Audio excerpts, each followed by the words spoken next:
Hi everyone, welcome to next level studies. आज की video में हम डिस्कस करेंगे आईपीएम रोहतक 2020 के एक्चुअल पेपर के सॉल्यूशंस। ठीक है, ये पार्ट 1 है वीडियो का।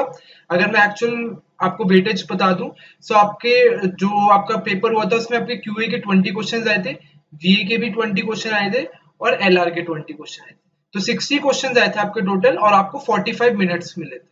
ये पेपर आपका कंडक्ट हुआ था 20 जुलाई 2020 को। ठीक है, 20 जुलाई 2020 को आपको पेपर कंडक्ट हुआ था। एंड सबसे बड़ा जो चेंज इसमें देखा गया था, जो स्टूडेंट्स को पसंद नहीं आया था, वो ये था कि एग्जाम गूगल डॉक्स पे कंडक्ट किया गया था। गूगल डॉक्स पे पूरा एग्जाम हुआ था without any kind of proctoring. Start करते हैं। सबसे पहले चैनल पे न्यू हो तो चैनल को सब्सक्राइब कर लेना और हमारा टेलीग्राम ग्रुप भी ज्वाइन कर लेना। पहला क्वेश्चन देखते हैं। Present sum of money amounts to rupees 800 in 2 years and to rupees 920 in 3 years. Then the present sum of money is. ये सिंपली आपको कुछ भी नहीं दे रखा किस काइंड का इंटरेस्ट है, तो हम मान लेंगे सिंपल इंटरेस्ट है। प्रेजेंट सम ऑफ मनी हमारा क्या है? प्रिंसिपल है सिंपली। प्रिंसिपल प्लस अब 800 रुपए ये 2 साल में हो जाती है। इसका मतलब कि 2 बार इंटरेस्ट लगा है तो 2i। सिंपल इंटरेस्ट को मैंने आई से डिनोट कर दिया, i is equal to 800। Similarly 920 ये 3 इयर्स में हो गया। दूसरे क्वेश्चन क्या बनेगी? p plus 3i is equal to 920। बस अब इन दोनों के क्वेश्चन को सॉल्व कर लेंगे। माइनस करेंगे, p से p कैंसिल हो जाएगा, i की वैल्यू आपके पास सिंपली आ जाएगी 120। हमसे क्या पूछा है? इसने हमसे प्रेजेंट सम ऑफ मनी पूछा है, यानी कि प्रिंसिपल पूछा है। प्रिंसिपल पूछा है तो ये i की वैल्यू इसमें पुट कर देते हैं। p की वैल्यू हो जाएगी हमारे पास 800 minus 240 which is equal to 560।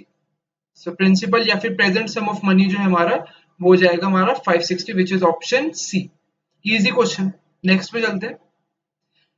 Question 2 कहता है Bhavani invested an amount of rupees 13,900 divided in two different schemes A and B at simple interest of 14% per annum and 11% per annum. If total amount of simple interest earned in 2 years be rupees 3508, what was amount invested in scheme B? इस type के question आप simply allegation से बहुत जल्दी कर सकते हैं, लेकिन इसमें आपके पास चैलेंज क्या रहेगा कि आपको सबसे पहले तो ये चीज निकालनी कि 2 साल में अगर 3508 है, 1 ईयर में कितना इंटरेस्ट अर्न किया होगा, क्योंकि यहाँ पे 14% और 11% आपको पर एनम दे रखा है। 1 ईयर का हम निकाल सकते हैं 3508 का हाफ 1754। और हम एलिगेशन से इसको क्विकली कर सकते थे। कैसे? यहाँ पे 11% रखा, यहाँ 14% रखा, और इन दोनों का कॉम्बिनेशन यानी कि 1754 उसने 13,900 पे अर्न करा है एक साल में। इससे हमारी 1% और निकल कर आएगी। वो जो डिवीजन निकल कर आएगी, यहाँ पे जो दो फिगर्स आएंगी उन दोनों का रेशियो हमें डिवाइड करना है 13,900 और उससे आंसर आ जाएगा। लेकिन ये वाली कैलकुलेशन थोड़ी सी स्टूडेंट को निकालने में थोड़ा सा टफ लगेगा।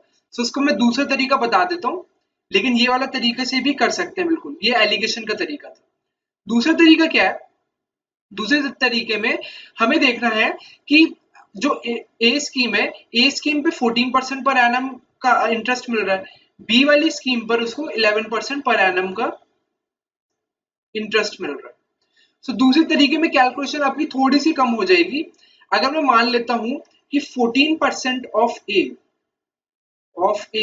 प्लस 11% ऑफ बी, ये इसका टोटल इंटरेस्ट रहेगा। ठीक है, ये इक्वल किसके रहेगा? 1754 के। यहां तक किसी को डाउट नहीं होना चाहिए, मैंने कुछ नहीं करा, मैंने बस एक साल का इंटरेस्ट कर दिया।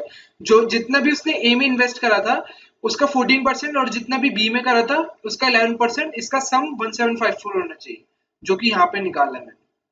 और एक चीज और पता होनी चाहिए आपको कि ए प्लस बी जो है आपका, वो क्या है? 13,900।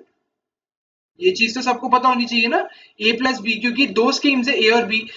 ए प्लस बी 13,900 है। अब इसमें हम क्या कर सकते हैं? अब इस इक्वेशन को ब्रेक कर सकते हैं। इस इक्वेशन को ब्रेक करके मैं लिख सकता हूं, मुझे बी निकालना है। तो बी निकालना है तो मैं क्या करूंगा? 14% of A plus 14% of B minus 3% of B is equal to 1754। ये जो 11% ऑफ बी था, मैंने इसको कुछ नहीं करा, 14% of B minus 3% of B लिख दिया। कोई दिक्कत नहीं होनी चाहिए इसमें आप लोगों को।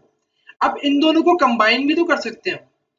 इसको मैं लिख सकता हूं 14% of a plus B minus 3% of b is equal to 1754।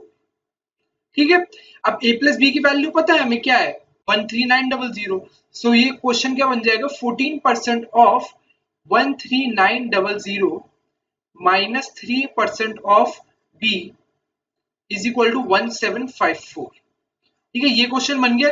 बस अब तो b की वैल्यू सीधा निकल कर आ जाएगी आपके पास, जो b की वैल्यू पूछी है।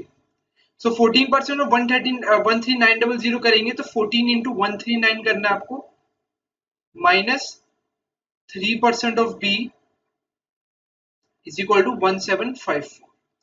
अब 14 इंटू 139 कैसे निकाल सकते हैं आप, 139 14 को 10 प्लस 4 में ब्रेक कर लेते हैं। सो ब्रेक करेंगे तो यहाँ बनेगा 1390 प्लस 139 इंटू 4 करेंगे। सो क्विकली तरीका क्या है कि 140 मान लो इसको, 140 इंटू 4 करते हैं 560 होता है, और हमें करना पड़ेगा -4। सो ये बनेगा आपका 556। ठीक है, 139 इंटू 4 करेंगे, सो ये हमारा 130 520 और हाँ सही है, 1390 प्लस 556 माइनस 3% ऑफ बी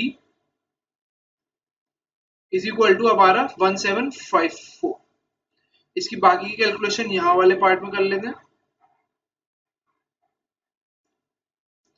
सो ये आपका बन जाएगा, इसको ऐड अगर हम करेंगे तो ये बनेगा 1390 प्लस 556। अगर ये 1400 होता तो ये बनता कितना, 1956। अब ये बनेगा 1946 minus 3% of B is equal to 1754।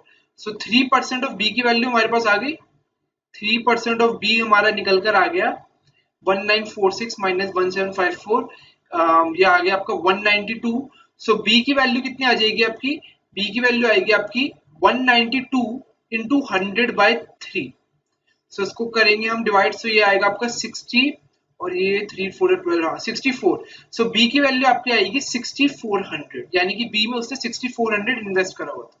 सो आप एलिगेशन से भी इस क्वेश्चन को कर सकते थे, और जो ये तरीका मैंने बताया कंबाइन करने का आपको, कि जो भी आपको कॉमन दिख रहा है, जैसे 14 और 11 में बड़ा कौन सा है, 14 है। सो आपको अगर बी निकालना है तो आपने -3% कर दिया। अगर हमें ए निकालना होता सो मैं क्या करता, 11% of A plus 11% of B और 3% ऑफ ए एक्स्ट्रा प्लस में बच जाता। सो ये तब ए निकल जाता हमारा। तो जो भी चीज निकालनी है उसको एक ही बार में निकाल लो, नहीं तो क्या करते, पहले ए की वैल्यू निकालते, फिर उसको हेल्प से 13,900 में से माइनस करके बी की वैल्यू निकालते। सो मैंने बस आपको कैलकुलेशन ये बताया कि कैसे आप कम कर सकते हैं। सो आंसर आपका आ जाएगा 6400 ऑप्शन। ठीक है, आई होप क्वेश्चन सबको समझ आ गया होगा। नेक्स्ट पे चलते हैं। Question 3, what is the square of root of double line triple line. अभी क्वेश्चन की एग्जैक्ट लैंग्वेज है, मैंने इस क्वेश्चन में कोई भी चेंज नहीं करा, कुछ भी नहीं करा, एग्जैक्ट क्वेश्चन आपका यही पूछा गया था। अगर हम लॉजिकली देखें सो इस क्वेश्चन का answer double line triple line ही होना चाहिए। क्यों, क्वेश्चन देखो, what is the square of root of. अगर मैं इसको ब्रेक करके देखूं, root of double line triple line क्या होगा, root of double line triple line ये होता है। और फिर इसने पूछा स्क्वायर ऑफ, यानी कि स्क्वायर, इसने क्वेश्चन पूछ रहा है स्क्वायर ऑफ दिस। ठीक है, क्वेश्चन ये पूछ रहा है square of root of this, तो रूट को तो मैंने ये लिख दिया रूट ऑफ दिस, तो इसका स्क्वायर क्या होगा, इस पूरे का स्क्वायर तो यही होगा। सो अगर हम क्वेश्चन की लैंग्वेज पर जाए, सो क्वेश्चन की लैंग्वेज में जाए तो आंसर ये होना चाहिए। लेकिन उन्हें ऑप्शंस पे जाएंगे तो ऑब्वियसली हमें पता चल जाएगा कि ये वाला ऑफ जो है ये एक्स्ट्रा लिखा हुआ है। ठीक है, तो क्वेश्चन की लैंग्वेज भी इन्होंने गलत दे रखी है। सो अब देख लेते हैं एक्चुअल जो है। अगर हम एक्चुअल क्वेश्चन की बात करें, अगर हमें निकालना है root double line triple line, so हम इसको दो दो की प्लेस में बांट के भी निकाल सकते हैं। लेकिन अगर हमें क्वेश्चन 60 क्वेश्चन से और 45 मिनट से पूरा पेपर करना था, और आपको इंस्ट्रक्शंस में दे रखा था कि क्वेश्चन पेपर जो है ये क्वेश्चन जो आपका पूरा टेस्ट है ये ओपन बुक ओपन मटेरियल है, ये आपको स्पेसिफिकली दे रखा था कि open book and open material है। इसका मीनिंग है कि आपको इस वाले क्वेश्चन में अगर आपको इतने क्लोज ऑप्शन दे रखे हैं 316.23, 0.22, 0.21, 0.20, तो आपको क्या करना था, आपको कैलकुलेटर का यूज करना था, क्योंकि 316 तक आप पहुंच सकते थे इस तरीके से, लेकिन फर्दर करने के लिए आपको टाइम लगता। और ये वाला क्वेश्चन पर्टिकुलरली आपका 1 से 1.5 मिनट आराम से ले लेता, जो कि हमें स्पेंड बिल्कुल नहीं करना चाहिए ऐसे क्वेश्चंस में। सो बेस्ट तरीका क्या था, आपको कैलकुलेटर का यूज करना था और उससे आपका आंसर आ जाता है 316.22। ठीक है, 316.22 would be the right answer for the root of 9999। पहले सबसे पहली बात तो मैंने ये बताई कि क्वेश्चन की लैंग्वेज भी गलत थी, आंसर आपका यही आना चाहिए था। उसके बाद अगर अगर इसमें क्वेश्चन में अगर इतने क्लोज ऑप्शन है तो कैलकुलेटर का यूज करके आप 316.22 तक पहुंच सकते थे। अब चलते हैं नेक्स्ट क्वेश्चन पे। नेक्स्ट क्वेश्चन भी बिल्कुल सिमिलर लाइंस पे है। What is the cube root of 555555? So cube root है, सो क्यूब रूट में भी आपको बहुत ज्यादा क्लोज ऑप्शंस दे रखे हैं। सो इसको सिंस ये open book and open material exam था, तो इसमें भी आपको कैलकुलेटर यूज करके आप ऑप्शन सी टिक कर सकते थे आसानी से। 38.15 would be the right answer.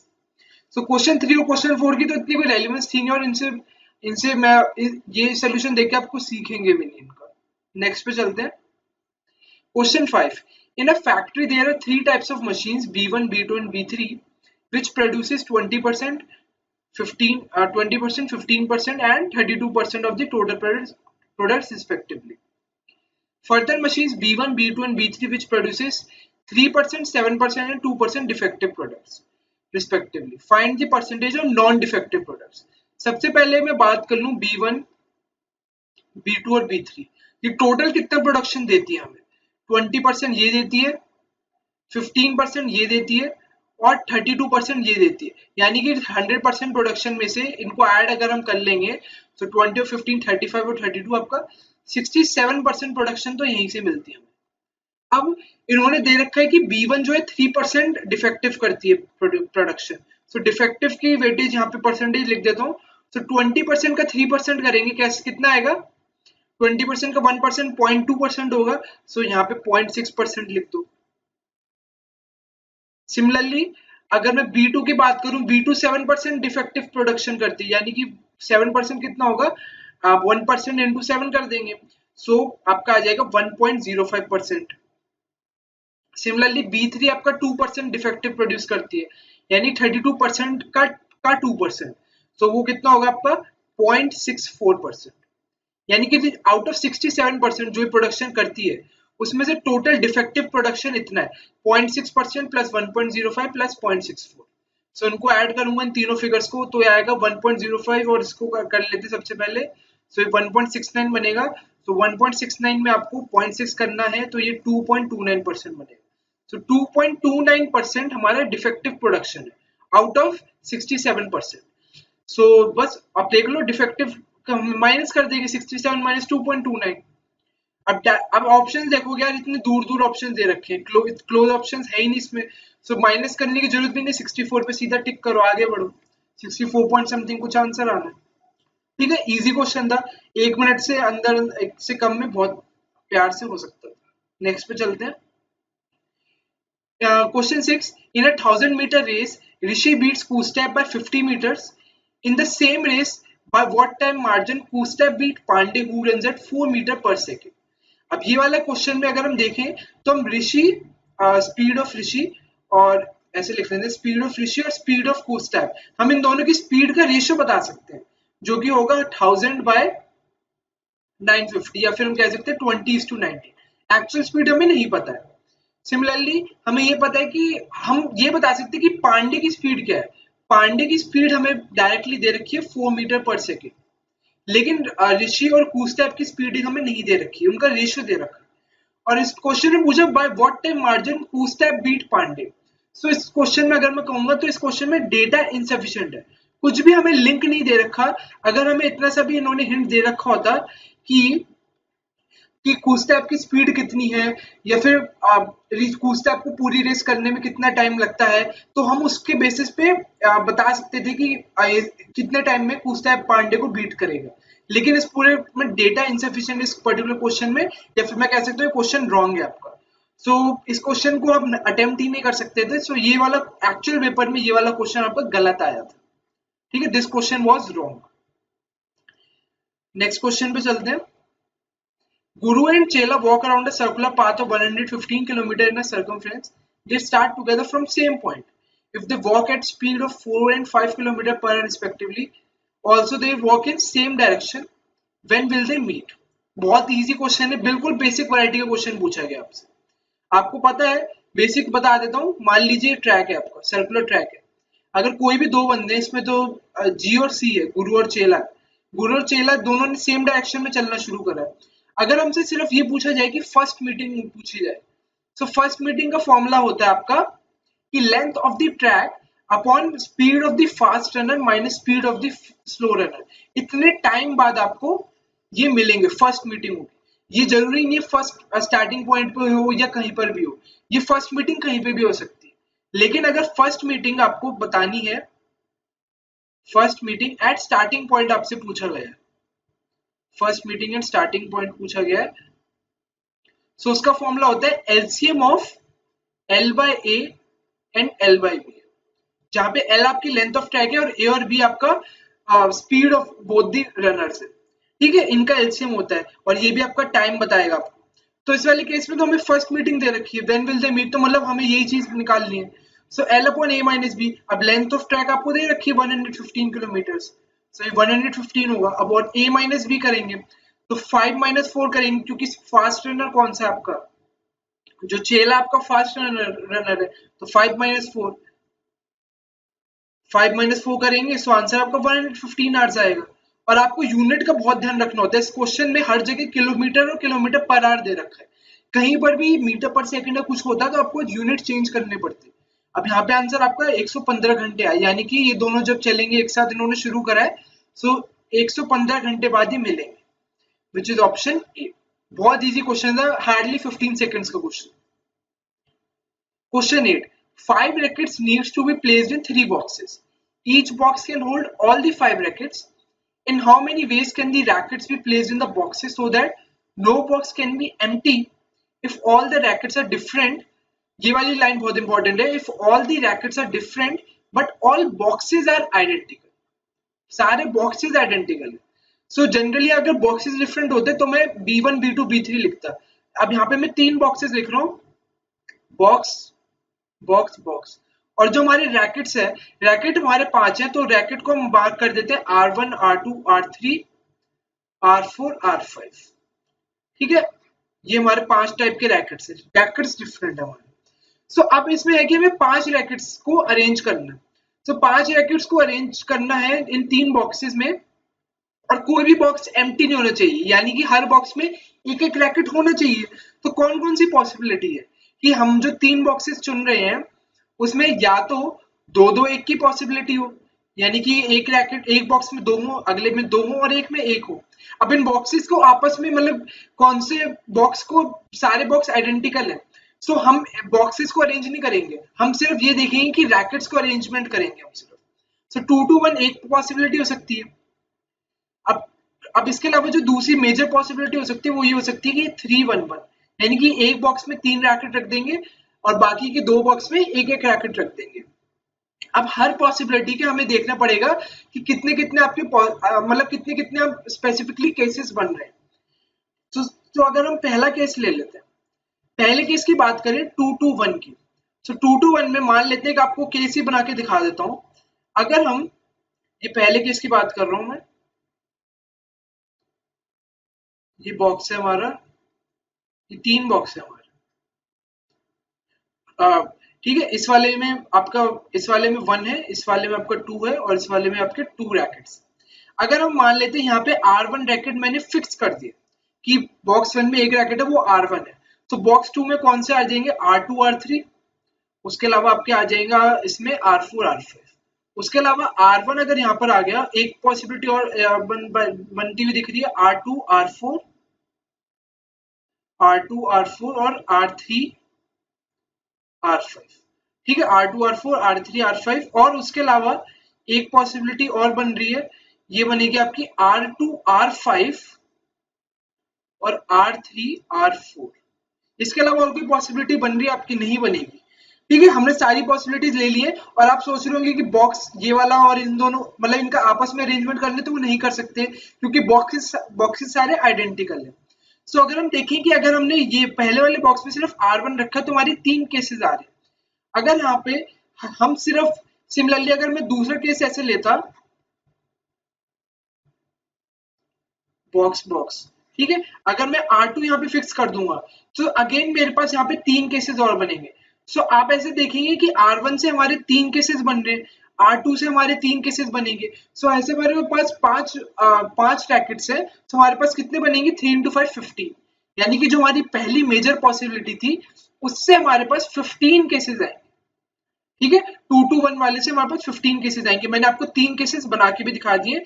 जब हमारे सिंगल वाले बॉक्स में जिसमें एक बॉल है, जिसमें एक रैकेट है, उसमें हमारे R1 होगा सिर्फ। अब आते हैं दूसरे बॉक्स पे, दूसरे वाले केस में। ठीक है, दूसरे वाले केस में इसको ऐसे आपको बताने की जरूरत नहीं है जैसे मैंने इस वाले केस में बताया। अगर मैं देखूं 3-1-1, 3-1-1 है, सो 3-1-1 में मुझे बस ये चुनना है कि कौन से वो 3 रैकेट हैं जो एक बॉक्स में आने चाहिए। तो उसके लिए मैं करूंगा सिंपली 5C3। अब उसके बाद 2 रैकेट बचेंगे। अब उन 2 रैकेट में से एक रैकेट को मैं इस बॉक्स में रख सकता हूँ, दूसरे रैकेट को इस बॉक्स में रख सकता हूँ, और उनका ऑर्डर मैटर नहीं करता है कि मैं कौन से बॉक्स में रख रहा हूँ। ठीक है, सो अगर आप सोच रहे होंगे कि मैं इसको 2C1 से मल्टीप्लाई करूंगा कि कौन से बॉक्स में चुनना है, क्योंकि अब मेरे पास बॉक्स दोनों सेम है, सो बॉक्स चुनने का ऑप्शन है ही नहीं मेरे पास, वो 1 ही पॉसिबिलिटी है, सो into 1 ही रहेगा मेरा। सो 5C3 का मीनिंग है कि मैंने 5 रैकेट में से 3 रैकेट चुने जो कि इस वाले बॉक्स में आने जिसमें 3 रैकेट रखे। सो आंसर आएगा 10, यानी कि 3-1-1 वाले केस से हमारे पास 10 केसेस आएंगे। एक बार दोबारा समझा देता हूँ जिनको समझ नहीं आया। सेकंड वाला केस, सेकंड वाले केस में हमें चुनना है कि हमें एक बॉक्स में 3 रैकेट होने चाहिए, बाकी के दोनों बॉक्स में एक एक रैकेट होने चाहिए। सो कौन से एक बॉक्स जिसमें 3 रैकेट है उसमें से कौन से 3 रैकेट चुनने, क्योंकि रैकेट सारे डिफरेंट है। सो वो 3 रैकेट चुनने के लिए मैंने 5C3 करा। अब 2 रैकेट बचे, वो 2 रैकेट एक एक आएगा, या तो इस बॉक्स में आएगा एक रैकेट और दूसरा बॉक्स इसमें आएगा ऑटोमेटिकली। सो 2C1 कर सकते हैं, लेकिन आप ये देखोगे हमें डिवाइडेड बाय 2 करना पड़ेगा। क्यों? क्योंकि हम डुप्लीकेशन कर रहे हैं, आपकी डबल काउंटिंग हो रही है इसमें, क्योंकि दोनों बॉक्स आइडेंटिकल है, इसलिए हम दोनों बॉक्स को अलग अलग अज्यूम नहीं कर सकते। तो हमें अपॉन 2 करना पड़ेगा, उससे भी आंसर आपका 10 आएगा। तो यानी कि जो पहली मेजर पॉसिबिलिटी थी 2-1 वाली, उससे हमारे 15 केसेस आए। जो दूसरी मेजर पॉसिबिलिटी थी 3-1-1 वाली रैकेट्स की, उसमें 10 केसेस आए। तो टोटल हमारे आए 15 + 10 which is equal to 25 cases। Option B right answer होगा। नेक्स्ट पे चलते हैं। Question 9, how many sign post can be made using 6 different coloured symbols when any number of them can be posted at a time. ठीक है, easy question है, ज्यादा आपको calculation थोड़ी बहुत करनी है, कैलकुलेशन भी शायद ना करनी पड़े, देख लेते हैं। अब इसमें बोला है कि any number of them can be posted at a time, यानी कि जो हम साइन पोस्ट बना रहे हैं, या तो वो हम सिर्फ एक कलर से बना सकते हैं, या 2 डिफरेंट कलर से बना सकते हैं, या 3 डिफरेंट कलर से, या 4 डिफरेंट या 5 डिफरेंट कलर से बना सकते हैं, या फिर 6 डिफरेंट कलर से बना सकते हैं। ठीक है, ये पॉसिबिलिटीज है हमारे पास। अब अगर देखो, अगर हम सिर्फ एक कलर से साइन पोस्ट बना रहे तो कितने केसेस होंगे, 6 केसेस, क्योंकि 6 डिफरेंट डिफरेंट हमारे पास पॉसिबिलिटीज है। जैसे रेड, ग्रीन, ब्लू, व्हाइट, कुछ भी मान लो 6 कलर्स, तो अगर हम एक से ही बना रहे हैं तो 6 पॉसिबिलिटीज है। अगर हम 2 डिफरेंट कलर का बना रहे हैं तो 6 into 5 30 केसेस होंगे। ठीक है, अगर हम 3 डिफरेंट बना रहे हैं, 3 डिफरेंट बना रहे हैं तो 6 into 5 into 4, सो ये कितना होगा हमारा 120। अगर हम 4 डिफरेंट कलर्स यूज कर रहे हैं साइन पोस्ट बनाने के लिए, तो हम क्या करेंगे 6 into 5 into 4 into 3, which is आपका 360। सिमिलरली आपको 5 डिफरेंट के लिए आपका 6 into 5 into 4 into 3 into 2 रहेगा आपका, जो कि आपको कितना देगा 720। सिमिलरली 6 डिफरेंट का मीनिंग तो सिंपली 6 फैक्टोरियल है, जो कि अगेन 720 देगा आपको। ठीक है, सो जो जितनी भी सर्कल्स मैंने फिगर करे हैं, जितनी भी फिगर्स मैंने सर्कल करी है, सो वो सारा आपका आपका आंसर है। यानी कि अगर एक वाला एक से बना रहे तो 6, 2 डिफरेंट से बना रहे तो 30 पॉसिबिलिटीज है, 3 से बना रहे तो 120, 4 से 360। तो बस इन सबको ऐड कर दो, 6 + 30 + 120 + 360 + 720 + 720। ठीक है, सो अब इसमें देखोगे सबको ऐड करोगे तो यूनिट डिजिट क्या आनी चाहिए, 6 आनी चाहिए, क्योंकि ये सारे तो जीरो में एंड कर रहे हैं। सो अब ऑप्शन पे जाओगे, सो 6 आपके तीनों में ऐड हो रहा है, 6 आपका तीनों में आ रहा है, तो आपको प्रॉपर एडिशन करनी पड़ जाएगी। तो यहाँ पे करोगे 720 और 720 1440, और इसमें 360 करोगे तो 1 करोगे तो ये 1800 आ जाएगा, 1800, और 120 और 130 होता 150, तो ये 1950 आ जाएगा, और एक 6 और है आपका, सो 1956 आपका करेक्ट आंसर हो जाएगा। ठीक है, इजी क्वेश्चन था। नेक्स्ट पे चलते हैं, last question of this video. There are 12 copies of Beatles CDs, 7 copies of Pink Floyd CDs, 3 different CDs of Michael Jackson, and 2 different CDs of Madonna. Find the number of ways in which one or more than one can be selected. सबसे पहले मैं beetle CDs की बात कर लेता हूँ, कितने तरीके मेरे पास चूज करने के। उसके बाद मैं बात कर लेता हूँ पिंक फ्लॉयड की, फिर हम बात कर लेते हैं माइकल जैक्सन या एमजे लिख लो उसको, और उसके बाद मडोना। ठीक है, ये 4 टाइप की सीडीज है हमारे पास। अब अगर मैं बात करूं 12 कॉपीज ऑफ बीटल सीडीज, यानी कि आइडेंटिकल सीडीज है। ठीक है, सो मेरे पास कितनी पॉसिबिलिटीज है सीडीज में चुनने के लिए। या तो मैं कोई भी सीडी नहीं चुनूंगा, जीरो पॉसिबल, उसके मतलब या तो 0 सीडी चुनूंगा, या 1 सीडी चुनूंगा, 2 चुनूंगा, या 3 चुनूंगा, ऐसे ऐसे कितनी सीडीज चुन सकता हूँ, 12 सीडीज चुन सकता हूँ। सो टोटल कितनी पॉसिबिलिटीज है यहाँ पे, 13 पॉसिबिलिटीज है बीटल सीडीज को चुनने की।